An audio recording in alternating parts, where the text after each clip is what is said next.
Bienvenidos a Cuarto Intermedio, al programa del Colegio de Abogados, Roque. Así es, ¿cómo está Gonzalo? Buenas tardes. Una nueva edición más de este querido programa que semana a semana trata temas que son de la actualidad, ¿no es así? De interés general. De interés general, no solamente lo jurídico-científico. Hoy, por ejemplo, vamos a tocar un tema muy interesante como es el régimen de adopción. El tema de la adopción era un tema que hace mucho queríamos tratar en este programa.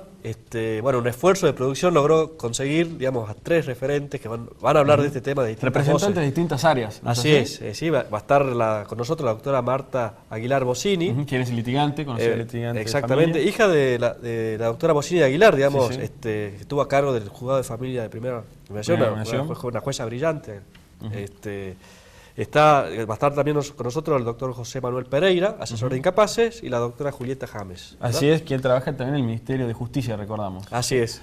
Bueno, para continuar con el programa, me gustaría hacer una noticia, ¿te parece? Y una invitación. Antes de la noticia, si me permitís hacer un saludo. Bueno, ¿sí? Yo quiero saludar a un programa de Canal 11, Sector ¿sí? VIP, que ha sido galardonado para el candidato al Martín Fierro del Interior, mejor programa de entretenimiento, mejor conducción, Diego Jauregui, lo saludamos a Diego Jauregui, a quien no conocemos, pero la verdad que un programa salteño nominado al Martín Fierro es una buena noticia. Así es, sí conocemos a la chica que trabaja ahí también. Exactamente. Que es nuestra productora Virginia Capobianco, así que bueno, espero que nos invite a la fiesta. Un orgullo para este programa que la productora de un programa que ha sido nominado para el Martín Fierro trabaje como productora nuestra. Así es, felicitaciones a Virginia Capobianco.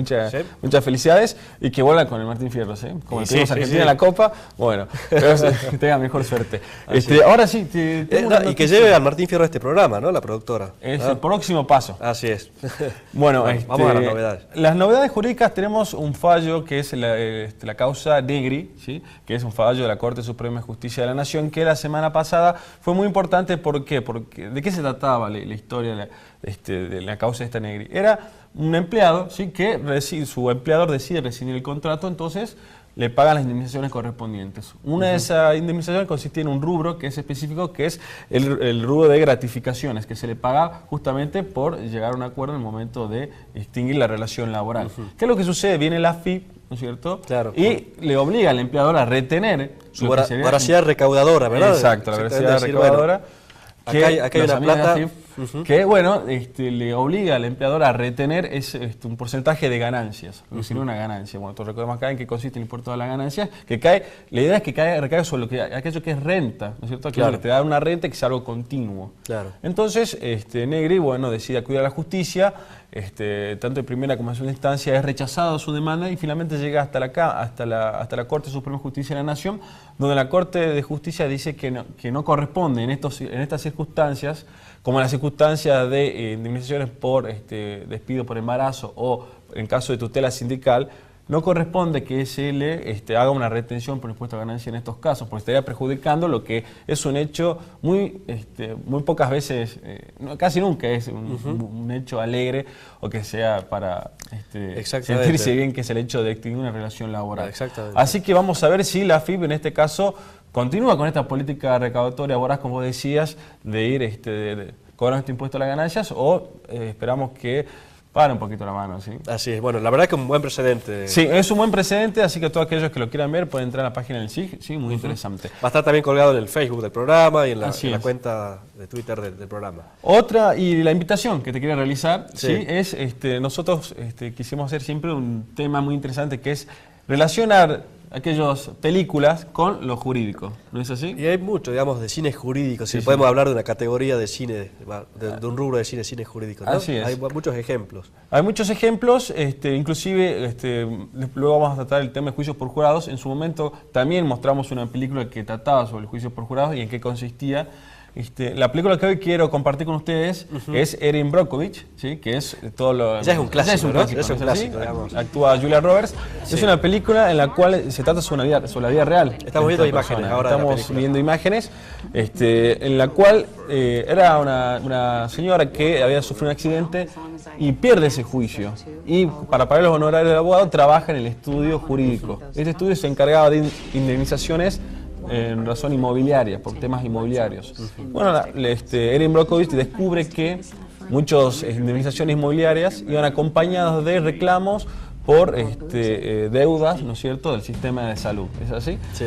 Entonces comienza a investigar y se da cuenta que la empresa de gas, que era la que intentaba comprar estas tierras, también pagaba, ¿no es cierto?, a las personas que querían vender las tierras estas, estudios médicos. Entonces llama la atención, comienza a investigar y ve que la mayoría de las personas que intentaban, que esta empresa de gas quería comprar las casas, sufrían una enfermedad, sufrían cáncer.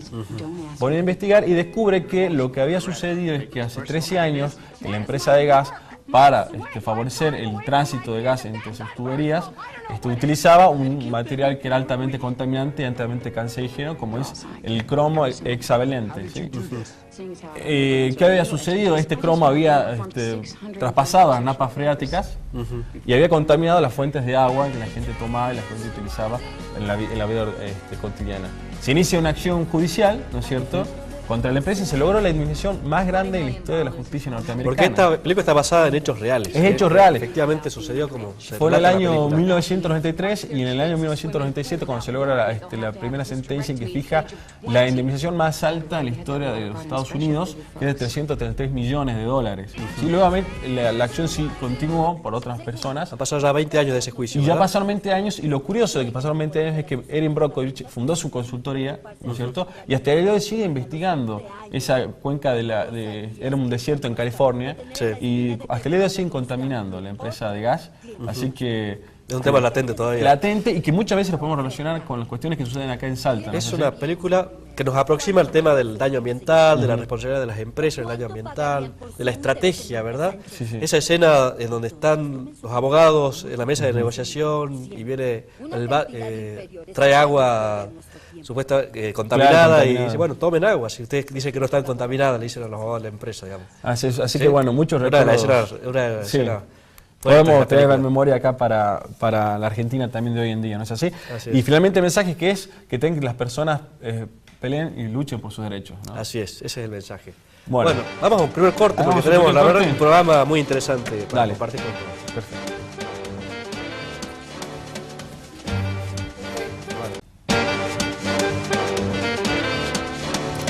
Seguimos el cuarto intermedio del programa del Colegio de Abogados, Roque. Así es, Gonzalo. Bueno, hasta dar el primer tema. Bueno, esta tarde. Es un tema que hace rato que veníamos sí. con ganas de instalarlo en esta mesa y de convocar gente que aporte, que desde distintos puntos de vista. Así que bueno, yo creo que hemos logrado una muy buena mesa para tratar este tema. Y va a ser un tema muy interesante porque además que es de conocimiento público, ¿no es cierto?, este tema, también se lo va a tratar en la reforma del Código Civil. Así es. ¿Así? Estamos hablando de la adopción, ¿verdad? Ese es el tema que nos convoca. Para ello hemos convocado al doctor José Manuel Pereira. Muchas gracias, doctor. Muchas gracias, doctor. Buenas tardes por venir. El doctor es asesor de menores e incapaces, número 4 del Ministerio Público, ¿verdad?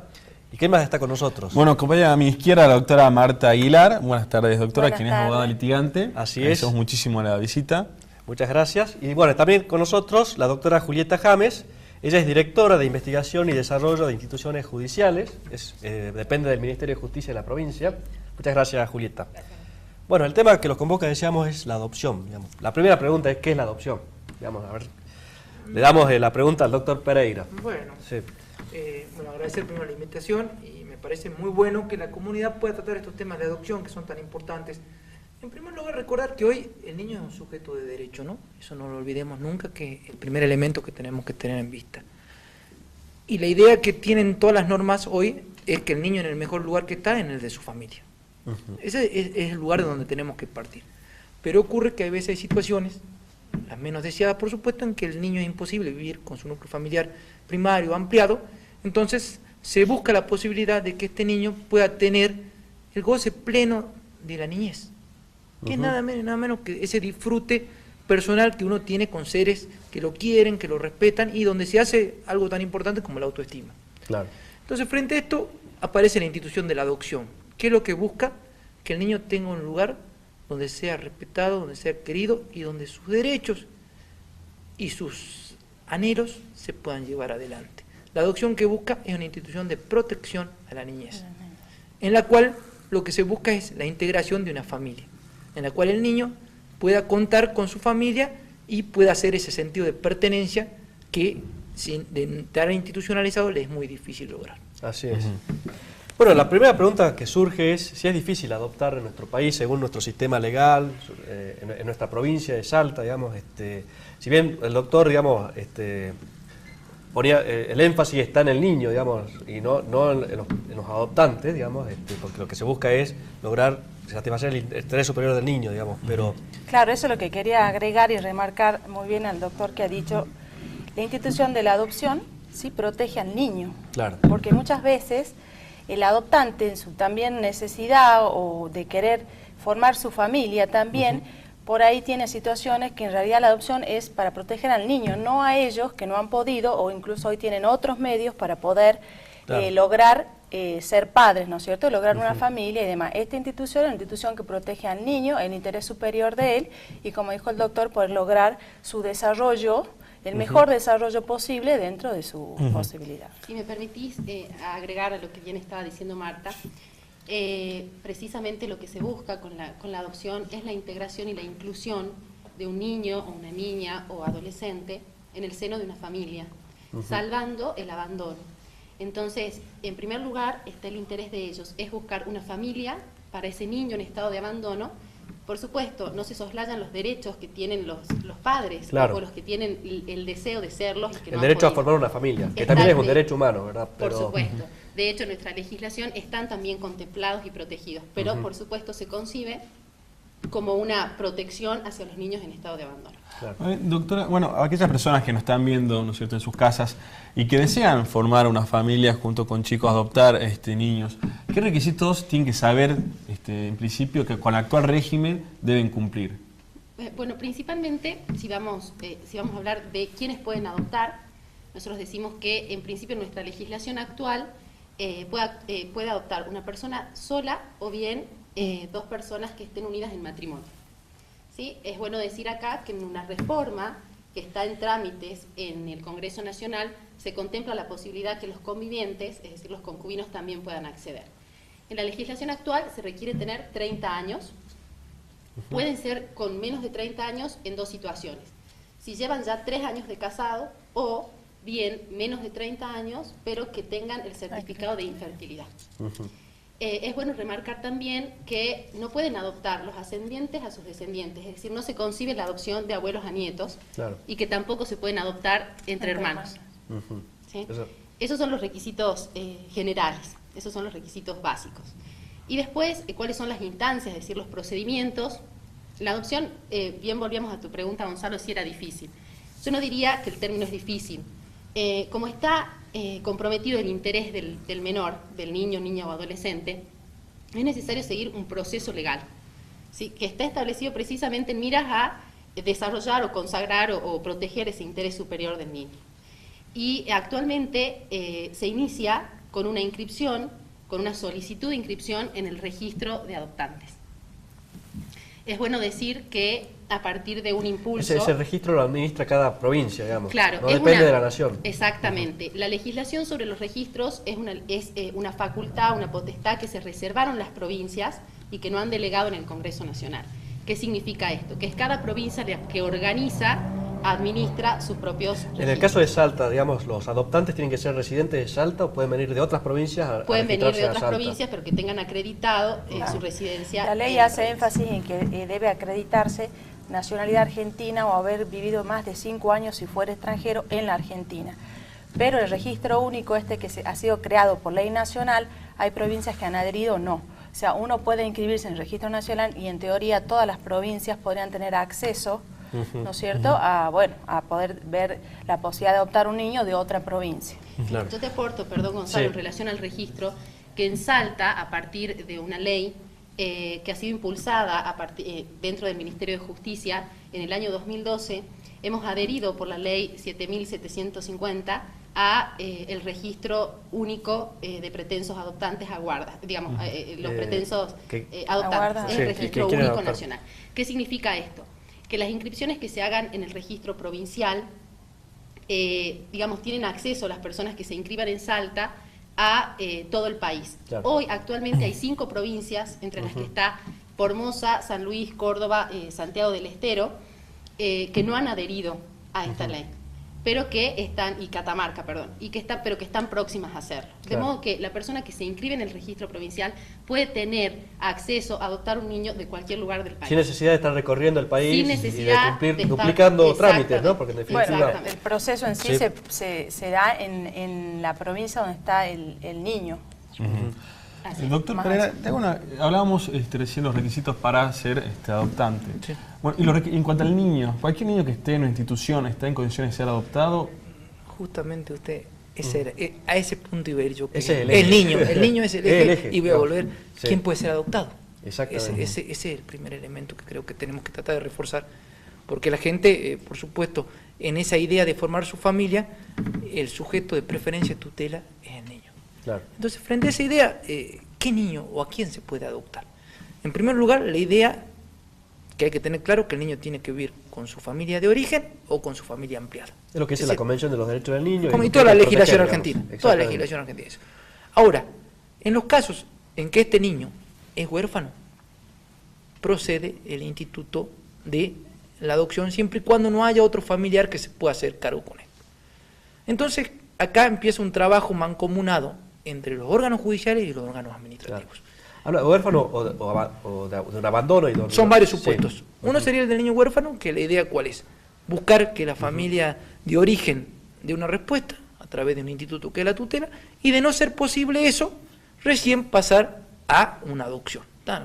¿Y en esa búsqueda? En esa búsqueda tiene que trabajar. ¿Quién trabaja en esa búsqueda? ¿La asesoría de incapaces? Trabaja el Ministerio de Derechos Humanos, porque hoy la nueva ley de niños, niñas y adolescentes establece que toda cuestión referente a la niñez, los primeros responsables son los padres, y los segundos, o los que subsidiariamente van a llevar adelante esta responsabilidad, es el Estado, tanto nacional, provincial como municipal.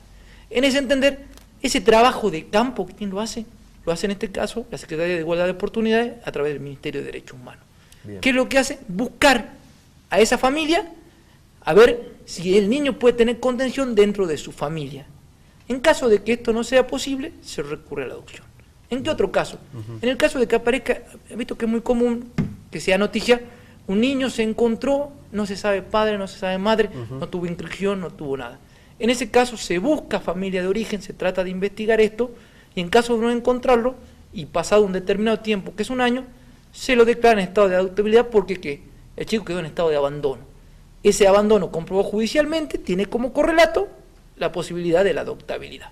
Bien. ¿Está o no? Claro. Y después los casos en los cuales los padres deciden voluntariamente el entregar al niño en adopción. ¿En qué condiciones, digamos? O sea, y ahí viene la parte importante. Hoy todo trámite de adopción es un trámite judicial. Desde el inicio, esta condición de adoptabilidad, esta cuestión de desamparo la tienen que dar judicialmente, y de ahí se va avanzando dentro del ámbito judicial.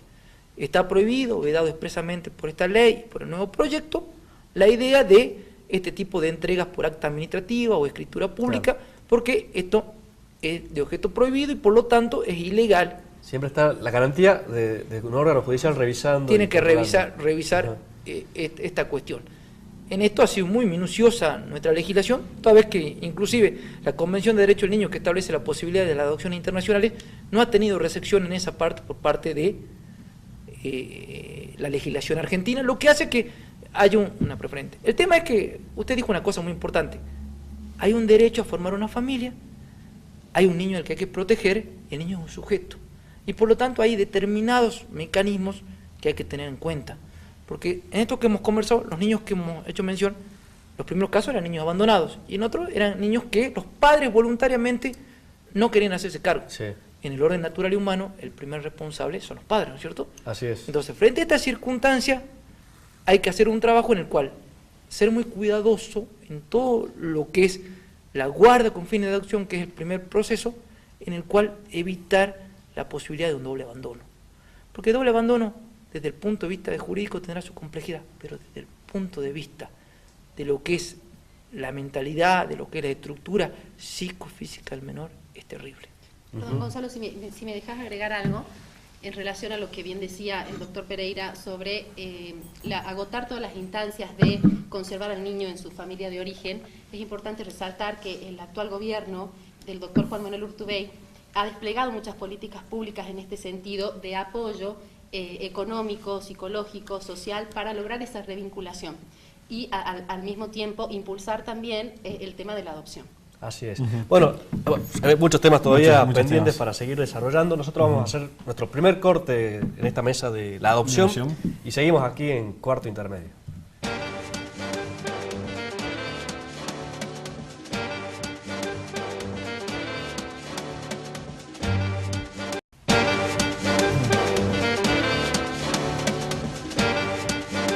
Seguimos aquí en Cuarto Intermedio con los doctores José Manuel Pereira, asesor de incapaces, con la doctora Marta Aguilar Bossini, una abogada reconocida en el ámbito del derecho de familia, la doctora Julieta James, que integra el Ministerio de Justicia de la provincia de Salta. Sí, bueno, estamos hablando de la adopción y realmente es un tema que yo creo que está captando al televidente del otro lado. ¿Sí? Es un tema, todos conocemos gente que quiere adoptar, ¿no es cierto?, que desea adoptar, y bueno, generalmente tenemos una convicción de que es muy difícil, ¿no es cierto?, completar este trámite.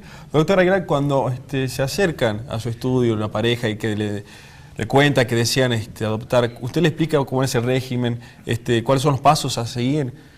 Claro. Es muy complicado, son varias etapas, ¿no es así? Claro, hay 3 etapas que hay que tener en cuenta. La primera es la inscripción en el registro, ¿no es cierto? Hay que inscribirse en este registro único de adoptantes, donde uno tiene que completar una serie de condiciones y requisitos que la misma ley establece, y de esa manera se arma un legajo, ¿sí? Ese legajo queda reservado, incluso, bueno, ya hemos estado comentando que pueden tener acceso a las otras provincias, pero en principio se hace al juez o a este mismo registro donde quedan reservados los datos y las condiciones en las cuales ya sea una persona independientemente o en matrimonio para poder adoptar.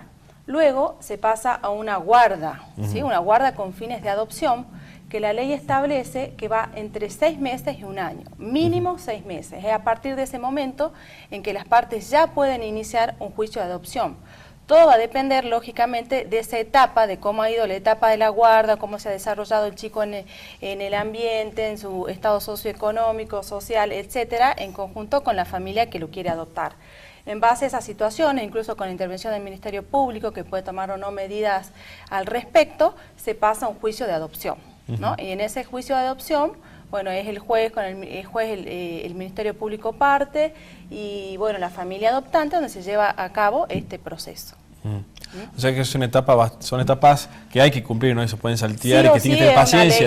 Exactamente, la gente tiene que tener paciencia, hay que tener un niño en condiciones de adoptabilidad, tienen que andar bien los exámenes porque se realizan exámenes médicos, exámenes psicológicos, socioambientales, donde el niño logre desarrollarse.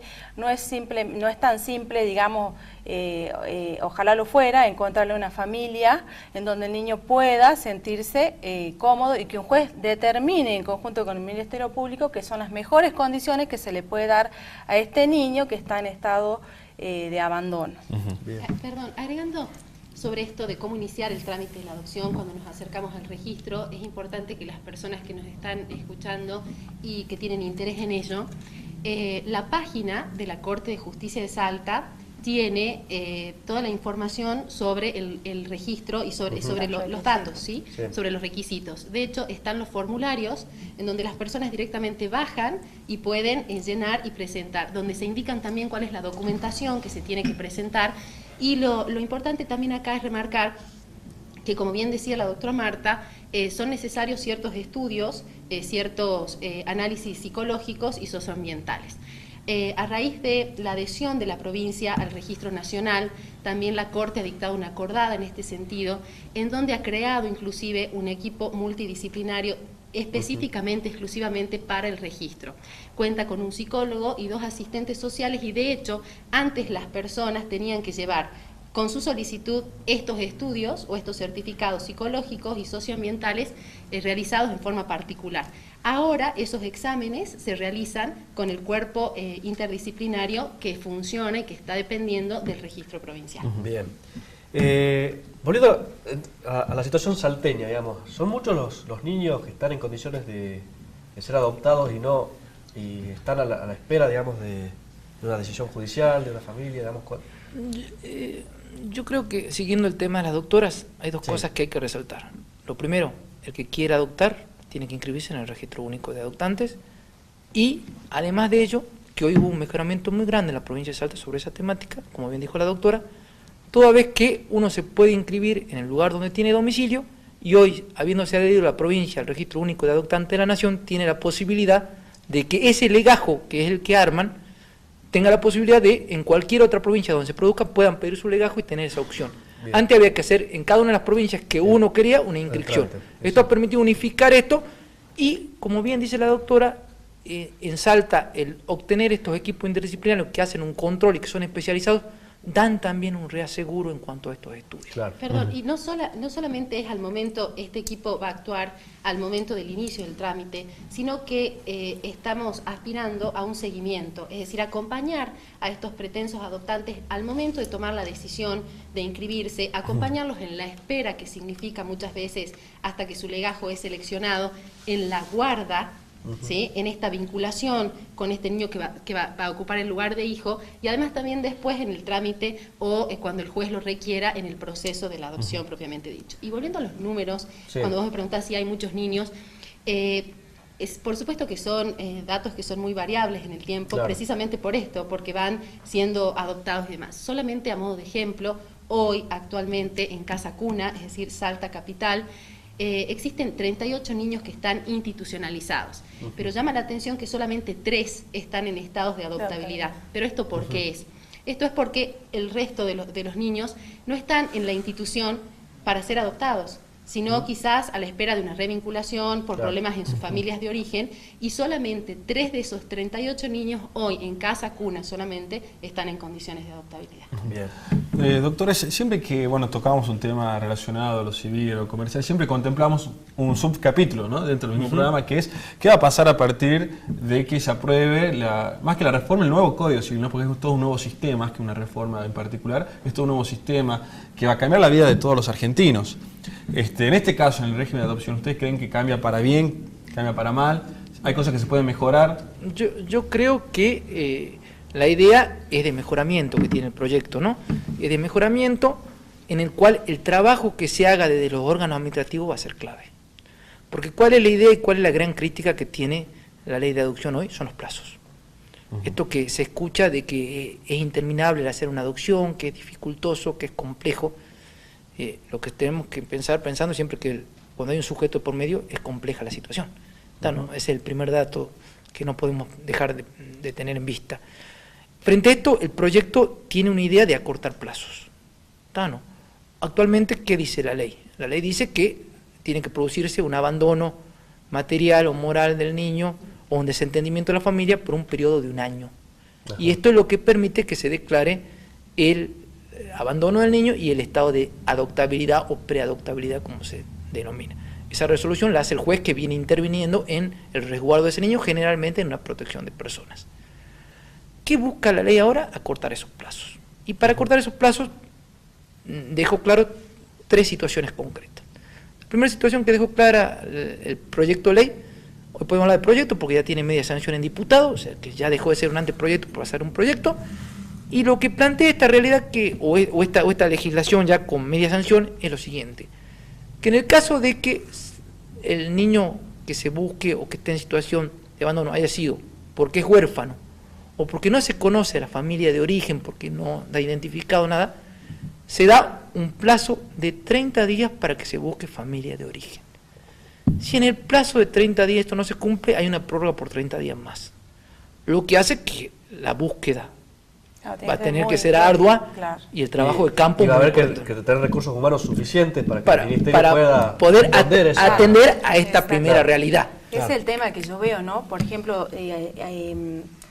recordando los datos que decía la doctora, habiendo tantos chicos institucionalizados, muchas veces no se encuentran en condiciones de adoptabilidad porque pasa eso.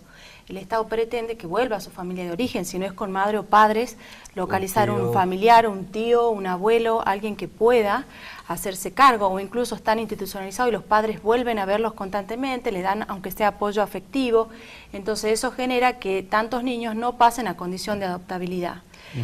pero seguramente el hecho de intentar mejorar, agilizar o acortar plazos podría, sobre todo, ¿no?, lograr una familia más pronta para un niño que se encuentra en esta situación. Sin embargo, en la reforma, si bien es muy positivo el acortar los plazos, se sigue haciendo hincapié en la necesidad de integrarlos en la familia de origen o agotar todos esos recursos. Y a tal punto llega que en la reforma considera como parte del proceso de adopción a estas entidades administrativas, digamos, dependientes en su mayoría del Poder Ejecutivo, que van a estar a cargo de esta vinculación. Y otro dato positivo de la reforma es que permitiría adoptar a los convivientes, es decir, a los que no están unidos en matrimonio, pero sí en una pareja estable. Bien. Y en un acortamiento, por supuesto, de plazos y de edades, porque ya no en la reforma no serían 30 años, sino 25 años. Y en cuanto a la adopción, ¿existen diversas clases de adopción? Existen diversas clases de adopción. Existen dos en este momento. Se mantiene en la reforma. En la reforma aparece una tercera opción. Hoy tenemos la adopción plena y la adopción simple. ¿Cuál es la adopción plena? Aquella en la cual, siempre cuando hablamos de adopción estamos diciendo que esa familia va a tener un hijo. Claro. Partamos de esa premisa, el parentesco que se tiene con la familia es de un hijo. Ahora, los efectos que tiene esta situación es la que difiere la adopción plena de la adopción plena. La adopción plena se deja de lado o termina el vínculo con la familia de origen, que quiere decir que en cuanto a la condición de familia de origen, la única familia que va a tener esa persona desde el punto de vista legal va a ser la familia que lo adopta en este momento. Lo único que se va a mantener como impedimento es el tema del matrimonio, porque lo que se evita es, por ejemplo, que se casen hermanos. Entonces ese impedimento es un impedimento de sentido común, ¿no es cierto? Sí. Y esa vendría a ser la regla que tenía la legislación anterior. Y la adopción simple, en la cual no se deja de lado todo el vínculo con la familia de origen, pero sí se pierde lo que se conocía como la patria potestad. ¿Qué es la patria potestad? Ese conjunto de derechos y obligaciones que se tiene para la crianza de un chico. Es la cantidad de deberes, más que de derechos que se tiene en la crianza de un chico. Esa la va a tener el adoptante simple. Y algunas cuestiones sucesorias que yo creo que no vienen al caso, porque la idea es darle algo de claridad a este tema. También habría bueno, perdón doctora, la adopción plena es irrevocable, a diferencia de la simple, que tiene posibilidades de revocación, ya sea de común acuerdo o por intención del adoptado de querer salir con decisiones fundadas de la adopción. Yo quisiera decir una sola cosa de la reforma que me parece importante en cuanto a las clasificaciones de la adopción. Hoy, por supuesto que hay determinados bastiones en la adopción que la ley tiene presente. Primero, el interés superior del niño, el derecho a la identidad, el saber de dónde vengo para saber a dónde voy. Nos hacen estudiar historia, nos hacen estudiar quién era Belgrano, quién era San Martín. Lo primero que tengo que saber en mi historia de vida, quién ha sido mi papá, quién es mi mamá y a dónde voy, ¿no es cierto? Entonces, ese derecho de identidad y todo eso hace hoy que el niño como sujeto puede ir conociendo a medida que se va desarrollando todos estos hechos. Y sobre todo, que el juez al momento de decidir una adopción, ya no es la idea que la adopción base va a ser la plena, sino que el interés superior del niño en cada caso concreto va a determinar al juez si es más conveniente la adopción plena o la adopción simple. La ley que hoy tenemos vigente tiene como regla la adopción plena. Y en el caso que el juez considere, frente a un pedido de adopción plena, que corresponde a simple, tiene que hacer una fundamentación especial en torno a esto. Hoy la ley dice, el interés superior del niño va a ser el que le va a dar al juez ese parámetro en el cual él se va a mover. Y una sola cosa, ¿qué es el interés superior del niño? Porque todos hablamos de interés superior del niño y esa idea. El interés es el goce de una calidad de vida lo mejor posible para un niño, ¿tá? Donde se tenga en cuenta tanto su integridad física como psíquica. Ese es el interés superior del niño. Interés superior del niño que en cada caso concreto habrá que verlo. Ese interés superior del niño no es una regla en abstracto, sino es una regla que en concreto se tendrá que ver. Porque el interés superior de un niño en un caso concreto va a ser distinto al otro cuando partimos de la idea de que son individuos. Y cada individuo requiere un traje medianamente adecuado a su realidad y a lo que es su expectativa de vida. Últimos 2 minutos quisiera dedicar a otro tema, relacionado por supuesto. Hemos hablado de la adopción como instituto que considera 2 intereses: el interés superior del niño, que es el eje central, y el derecho de un matrimonio, de una pareja, a formar una familia. Pero hay otros otros sistemas alternativos de brindarle protección a un niño que está abandonado, por ejemplo. El gobierno de la provincia el año pasado había lanzado una campaña de familias cuidadoras, por ejemplo. Sí.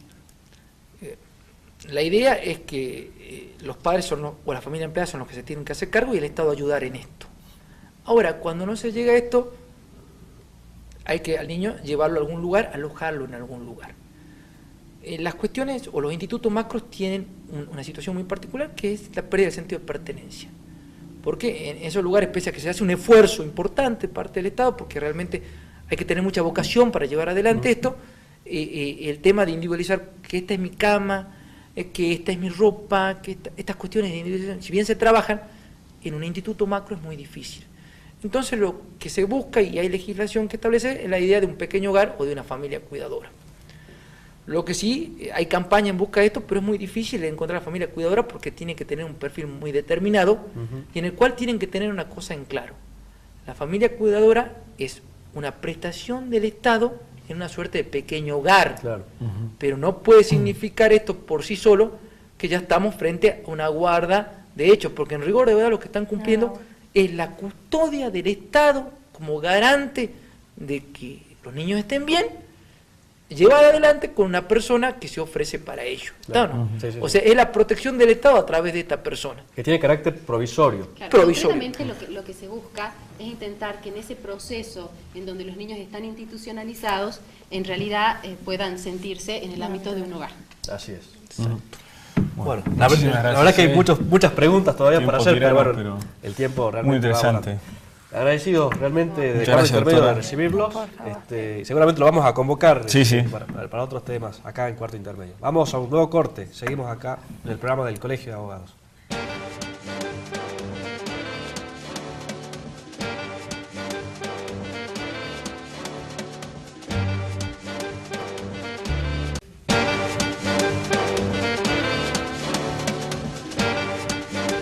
Seguimos aquí en Cuarto Intermedio, Roque, el programa del Colegio de Abogados. Así, cuarto bloque. Así es, recordemos las vías de comunicación. ¿No? Sí, bueno, aquellos que quieran mandarnos un mensajito de nuestro Twitter, lo pueden hacer en @cuartoINT. Así es. También nos pueden mandar un mensaje de texto a nuestro celular, a nuestra línea al 155 92 82 53. También nos pueden seguir en Facebook, nuestra cuenta de Cuarto Intermedio. Y si quiere ver este programa y otros programas, ¿cómo puede hacer Gonzalo a través del canal de YouTube, ¿verdad? Lo busca Cuarto Intermedio, salta y ahí va a aparecer, digamos, el canal de YouTube del Colegio de Abogados, donde están subidos todos los programas de... O si no, también la página del Colegio de Abogados, abogadosdesalta.com.ar, ahí está el link para ver este programa y anteriores programas. Así es. Bueno, hemos hablado de adopción, de un tema central del derecho de familia, digamos, un tema que también se está reformando.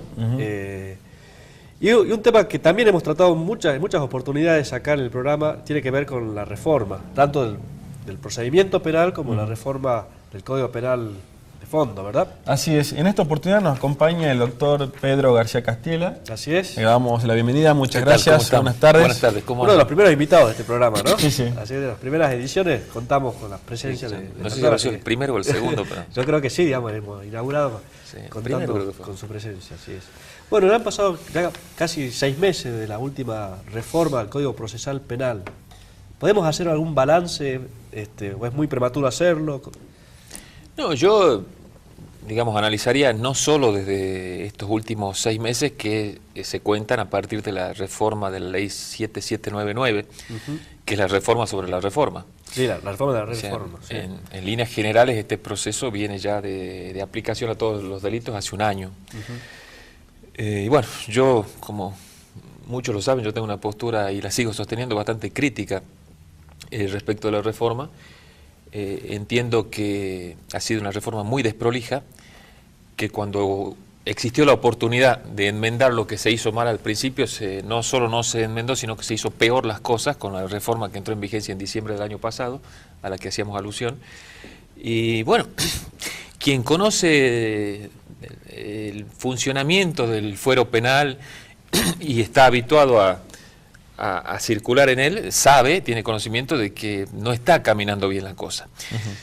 Yo dividiría el análisis en dos cuestiones, una en la cuestión constitucional, dogmática, conceptual, esencialmente sobre lo que se vino hablando en términos críticos, pero ahora se agrega otra, que es la funcional.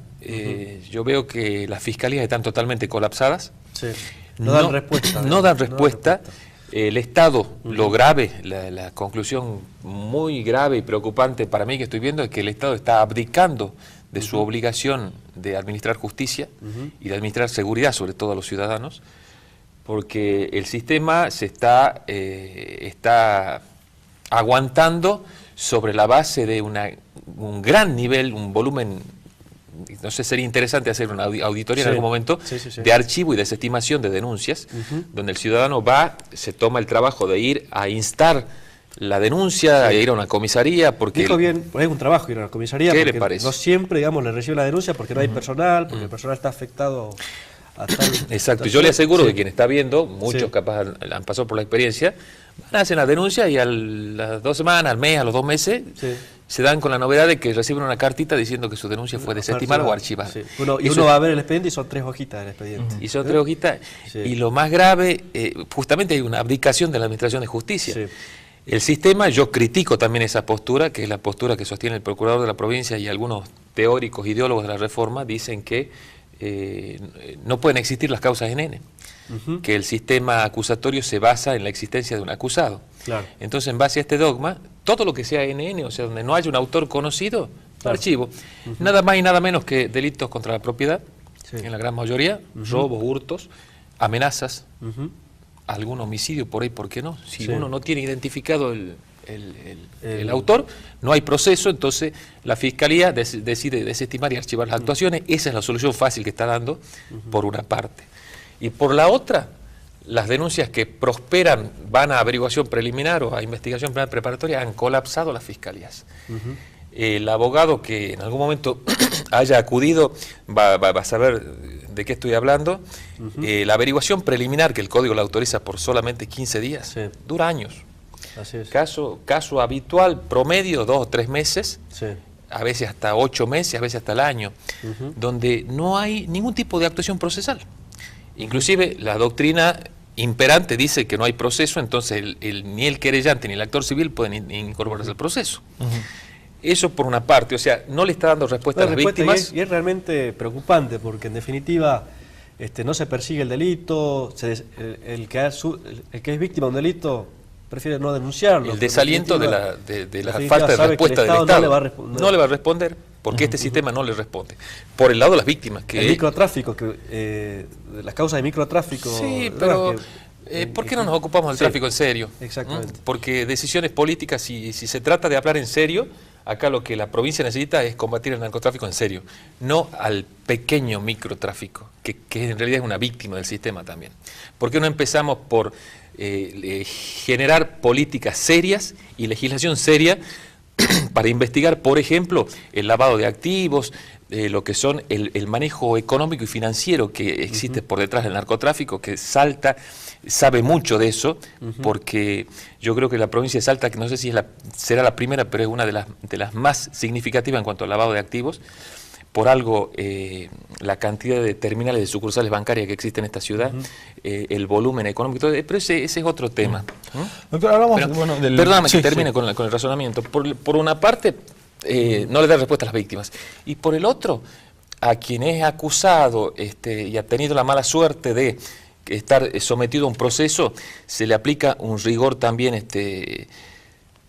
demasiado desmedido en muchos casos, con una mala interpretación y mala aplicación de los nuevos paradigmas del Código Procesal en cuanto a las restricciones cautelares, que ha inundado la alcaidía de presos, detenidos, sin resolución, una situación cautelar que tendría que resolverse, según el Código, en 1 o 2 semanas, demora meses. Claro. Y en general es un colapsamiento general, que no le da respuestas ni a las víctimas ni a los acusados. Hablamos del rol del fiscal y de las fiscalías que estaban colapsadas. Y el rol, ¿cómo quedó a partir de esta reforma el rol del juez de garantías? Bueno, ese es todo un tema, porque justamente para que funcione este sistema, porque digamos, dogmáticamente nadie podría estar en contra de un sistema acusatorio puro, un sistema acusatorio que funcione bien, porque es verdad, la instrucción estaba ya perimida. Hay un montón de cuestiones inconstitucionales en la instrucción y hacía falta dar un paso hacia el modelo acusatorio. Pero una pieza esencial y fundamental es un juez de garantía fuerte, sólido, seguro, que no le tenga miedo a nada y que sea el soporte y baluarte de las garantías constitucionales. Todos estos valores, tengo un poco de preocupación de que realmente hoy día sean una realidad, por todo un esquema que hay por detrás de la reforma, ¿no? Sí. A mí me gustaría, hay casos para destacar, sí, pero me gustaría jueces mucho más férreos y más inconmovibles en cuanto al actuar cuando se trate de defender o hacer respetar garantías constitucionales o frenar facultades desmedidas de los fiscales. Y fiscales, digamos, también con voluntad de investigar. Usted hablaba recién de que no están dando respuesta a las fiscalías a las denuncias y demás. Quizás tengan voluntad, lo que pasa es que infraestructura y logísticamente es imposible, porque ha sido mal diseñado el sistema. ¿Qué es necesario? Crear más fiscalías, dotarlas a las fiscalías de más recursos humanos, profesionalizar las fiscalías, porque digamos no hay muchos abogados en las fiscalías. Evidentemente que acá no hay soluciones mágicas en justicia. Acá hace 15 años, 20 años que venimos tratando de hacer magia y haciendo retoques y cambios y cambiando juzgados y cambiando jurisdicciones, y no se quiere afrontar la realidad del problema, que es presupuestario. Sí. Acá hace falta, en este caso, crear más fiscalías. Sí. Es simple. Las fiscalías que están interviniendo no se dan abasto. Los fiscales, por más buena voluntad que pongan, es imposible. Tienen que estar en una audiencia controlando. Además, otra cosa, todo el personal, toda la burocracia de la fiscalía es nueva. Claro. Y necesitaba una preparación de varios años más, como para alargarla a que le caiga sobre sus espaldas el funcionamiento de este sistema. Hay muchos factores que son las causales, para mi punto de vista, conspiran en contra del ciudadano, en definitiva. Y a veces son propias del mismo Ministerio Público, ¿no? Usted también mencionó recién un aspecto que me imagino que mucha gente está viendo del otro lado, debe llamar mucho la atención, que es cuanto a la privación del control probatorio que tendría la persona que es acusada, o sea, se ve mermada de su derecho a defensa. Esto, ¿cómo se lo podría mejorar? ¿Cree que hay una posibilidad, todavía falta otra reforma más inclusive en este aspecto?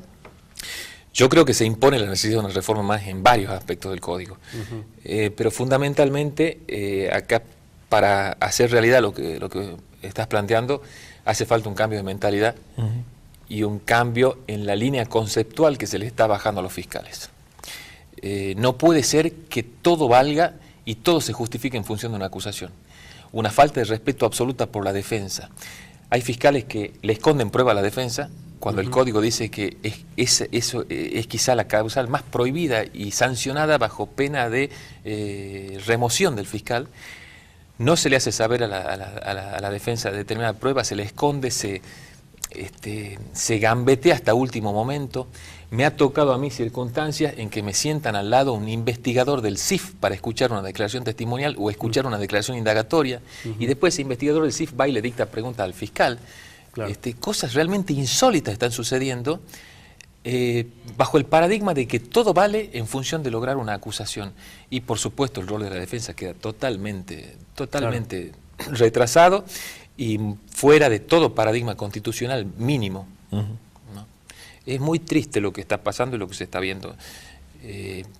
Por eso decía yo al principio, una cosa es el plano teórico y otra la realidad de cómo está funcionando el sistema. Para hablar con propiedad y con responsabilidad, que para eso estamos los abogados, tenemos que ser serios y responsables en el diagnóstico que se hace. El gobierno o algunos funcionarios de la seguridad hacen propaganda y publicidad con que se ha logrado, no hablan de juicios rápidos, condenas rápidas. O sea, la utilidad de la reforma procesal era condenar, se la presentan a la sociedad como el lograr condenas rápidas. Pero esas condenas tienen que ser fruto de un juicio previo, con un respeto por un debido proceso. Entonces hay muchas cosas y yo creo que la realidad está hablando por sí sola. Una de las grandes falencias y deudas de este gobierno es el funcionamiento de la justicia y el funcionamiento de la seguridad. Y la necesidad de una auditoría del Ministerio Público, de la Fiscalía, digamos, ver cuáles son las falencias, cuántas son las denuncias que reciben, cuántas son las respuestas efectivas, porque conociendo el estado de situaciones es la forma de proponer reformas. Ese ¿verdad? punto es clave.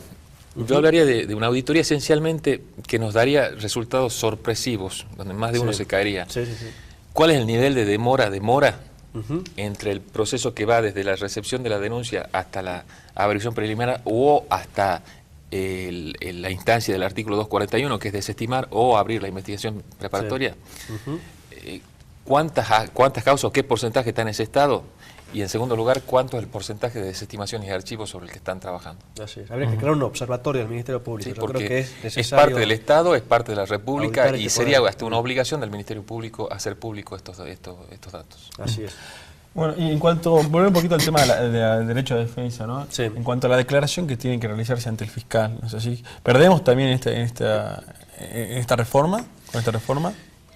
Y seguro que sí, porque justamente los fiscales no toman conciencia de esa letra que dice el código.